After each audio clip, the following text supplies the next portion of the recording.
CNG গুলা যে পরিস্থিতি রাখা আছে সাইড করে রোডের, এই অনুযায়ী অটোগুলা রাস্তার এই মাঝখানে দেখা যায়।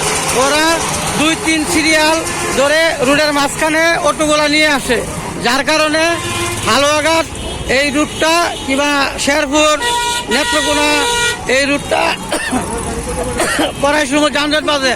তারা প্রায় সময় রোডে এই অটো দাঁড়া করে যাত্রী তুলে।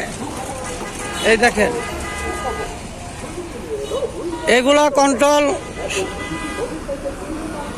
করার দায়িত্ব বেশি একটা নাই। কাজ করে অটো চালা, তারা মাঝে মাঝে এই স্ট্যান্ডে কাজ করে। এই কাজ করা অবস্থা অনেক সময় থাকে, অনেক সময় থাকে না। না থাকা অবস্থায় এই সমস্যাটা দেখা দেয়, না থাকা অবস্থাটাই এই সমস্যাটা দেখা দেয়, এই যানজটের বিষয়টা দেখা দেয়।